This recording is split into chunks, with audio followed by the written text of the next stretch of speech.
On the afternoon of April 4th, 2021, deep inside a narrow canyon in Death Valley, Alex Lofgren stopped moving.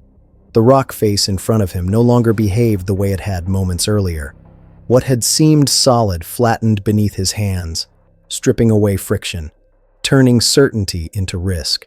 The route below him fell away into open air, uninterrupted and steep. Above him, there was no hold he trusted enough to pull himself back to safety. The canyon was silent in a way that erased urgency. Sound did not travel far here. The walls rose sharply on both sides, tall and close, compressing space and perspective until distance became meaningless.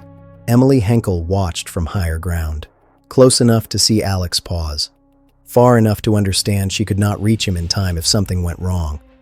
There was no rope between them, no climbing gear, no equipment meant for descent. Alex studied the rock carefully. His movements were deliberate, controlled.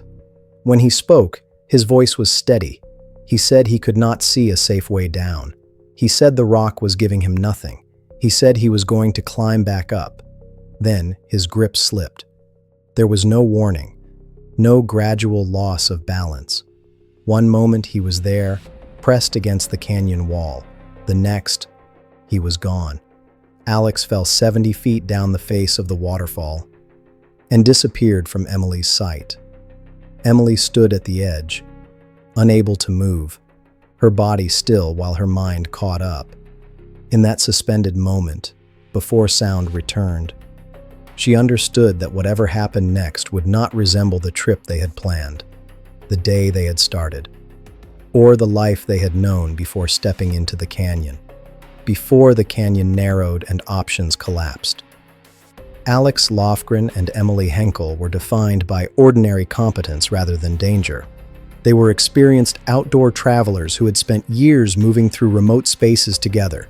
Camping trips like this were familiar rituals, shaped by long drives, early mornings, and an unspoken trust in each other's judgment. Alex was known for seeking isolation, drawn to places that required effort to reach and offered little in return except silence. Emily had grown comfortable within that rhythm, learning when to follow and when to question, when to rely on his confidence and when to assert her own caution. On April 3, 2021, they left Hesperia, California, expecting a short escape from routine. They packed water, food, and supplies intended to last at least a day.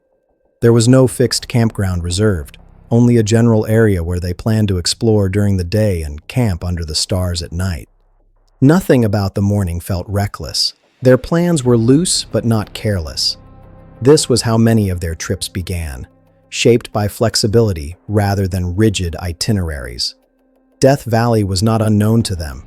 Its scale was intimidating, its conditions extreme, but it was a place they believed they understood well enough to navigate. At that point, it still felt like a landscape they could move through on their own terms. That assumption would not hold for long. Earlier that day, a park ranger pointed Alex and Emily toward a more secluded area of Death Valley, accessible only by a rugged backcountry road. The suggestion came casually, framed as an option for those willing to drive farther from the main routes. Alex accepted without hesitation. Remote roads were familiar territory. Emily did not object. Gold Valley Road was unpaved and uneven, winding deeper into the park with each mile. Jagged rocks sat partially buried in the dirt, sharp enough to punish inattention. The terrain demanded constant focus, but nothing about it appeared immediately threatening. They were driving a Subaru Forester, a vehicle designed for off-road conditions, and felt confident it could handle the route. As they continued, the landscape subtly shifted. The valley widened, then narrowed again. Salt flats gave way to stone. The mountains around them rose higher, their presence less scenic than enclosing. The silence deepened, no longer expansive, but compressive. Death Valley did not announce danger loudly. It applied pressure slowly. By late afternoon, as they traveled farther from paved roads and any visible signs of human activity, that pressure became physical. Two sharp pops cut through the stillness. They pulled over and stepped out to assess the damage. Both passenger side tires had been shredded by a jagged rock embedded in the road. With only one spare tire available and no cell service, they were stranded more than 20 miles from the nearest paved road. There was no shade nearby, no visible water source, and no passing traffic to rely on. The desert offered no immediate response to their presence. It simply remained still. At that moment, the environment stopped being a backdrop and became a condition they would have to endure.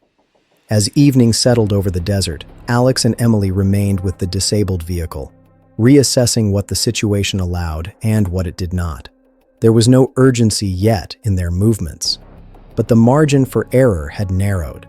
They reviewed maps and guidebooks inside the Subaru, cross-checking routes against distance, terrain, and what they could realistically carry. Staying with the vehicle meant waiting without certainty. Walking meant committing to distance, heat, and exposure. They prepared carefully. A day pack was filled with several liters of water, pouches of tuna, a survival kit, and essential items they believed they might need on foot. Nothing extra was taken. Weight mattered. They spent the night inside the vehicle, resting as best they could while the desert cooled. By early morning, they had chosen their direction. At approximately 4 a.m., they decided not to retrace the 22 miles they had driven into the park. Instead, they chose a recognized trail that led toward Mormon Point, hoping it would shorten the distance to help or intersect with a more traveled area. Before leaving, they left a handwritten note inside the Subaru explaining their situation. 2 flat tires, headed to Mormon Point, 3 days of water. They made visible signals around the vehicle, arranging rocks into a large arrow pointing in the direction they planned to walk. Under moonlight, they set out. The desert looked different in the early hours, cooler, still. The moon cast long shadows across the terrain, and for a brief time, the landscape felt manageable again. They understood the seriousness of their decision, but it did not yet feel final. As they moved farther from the vehicle, the space behind them closed quietly. The trail narrowed as Alex and Emily moved deeper into the canyon. The walls rose higher, the ground more uneven, forcing them to slow and reassess each step. Progress became deliberate rather than steady. Along the route, Alex stopped to leave another stone marker, arranging rocks into a directional arrow. It was a small act, but intentional. A sign meant to be read later, if later ever came.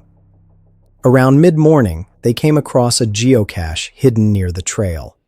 Inside were small trinkets and a logbook left by previous hikers. The entries confirmed that others had passed through this canyon before. The discovery offered reassurance, not safety, but enough to keep them moving forward. Further ahead, the trail constricted into a slot canyon. The rock walls pressed inward, funneling them toward a sudden drop. A note in the geocache log mentioned a 70-foot waterfall nearby. When they reached it, the path ended abruptly. The waterfall plunged straight down a sheer rock face. There was no gradual descent, no visible handholds designed for passage. The terrain clearly demanded ropes and climbing equipment they did not have. They searched for an alternate route, scanning the canyon walls for any indication of a safer way down. They found none. Turning back meant retracing difficult ground with limited water and rising heat. Waiting offered no advantage. Continuing forward meant committing to the unknown. They chose to continue. Alex moved first, testing the rock face for footholds, shifting his weight carefully. Emily watched closely from above, urging caution with each step. When Alex reached a point where the rock offered no reliable grip, he stopped. He said he could not see a safe way down. He said he was going to climb back up. Then his hand slipped. The fall came without warning. Alex dropped 70 feet down the face of the waterfall and vanished from sight. For a moment, there was only silence. Then Emily heard his voice. He was alive, but badly injured. He told her to get help. time had changed shape. It was no longer something they had. It was something they were losing. Emily remembered a narrow fissure she had noticed earlier along the opposite canyon wall. Steep, dangerous, but possible. She crossed to it without hesitation, bracing her body between the rock faces. She descended inch by inch. Halfway down, the handholds disappeared. With roughly 30 feet remaining, she dropped her backpack below and let go. She hit the ground hard. The impact broke her ankle. She reached Alex moments later. He had already died. They were trapped on a narrow ledge halfway down the canyon. Below them, another sheer drop. Above them, no route back. The choice to continue forward had closed every remaining exit. Emily was alone on the ledge by nightfall. There was no space to move away from what had happened. Alex's body lay only a short distance from her, the canyon walls offering no separation, no relief. Below them, the rock dropped away into darkness. Above them, the route they had come from no longer existed. Grief had no time to settle. Survival required structure. Emily took inventory of what remained: water, tuna pouches, a survival kit, a Mylar emergency blanket, a solar charger. The charger became essential, not for communication, but to keep her phone alive long enough to write. Each day she recorded the same sentence: "We will be rescued. We will get out of here." The canyon provided shade, but only briefly. Each afternoon, at roughly the same time, the sun poured through the narrow opening above, turning the ledge into an oven. Emily found a shallow nook just large enough to shelter in during the worst hours. Her days narrowed into routine: wet the towel, soak her clothes, wait. A thin stream trickled down the canyon wall beside her. It was not enough to escape, but it was enough to live. She built a small dam to collect water and used it to regulate her body temperature. The Mylar blanket tore easily against wind and stone. Every day, she patched it with bandages from the survival kit. Meanwhile, search teams began retracing the couple's steps. The abandoned Subaru was found along Gold Valley Road. Inside, the handwritten note pointed toward Mormon Point. Stone arrows confirmed the direction. On April 8th, Emily heard the sound of helicopter blades. She waved the reflective blanket until it caught the light. The helicopter passed, then returned. She was seen. Rescue took time. The canyon resisted even then. A drone confirmed her condition. The following morning, a Navy search and rescue team reached her by hoist. Emily was airlifted out of the canyon and taken to a hospital, where she underwent surgery for her shattered ankle. Doctors later said that keeping her shoe on had prevented dangerous swelling and likely saved her foot. Alex did not survive. Later that year, legislation Alex had supported was passed in his name, granting lifetime access to national parks for veterans and Gold Star families. Death Valley remained unchanged, vast, silent. The canyon kept what it had taken.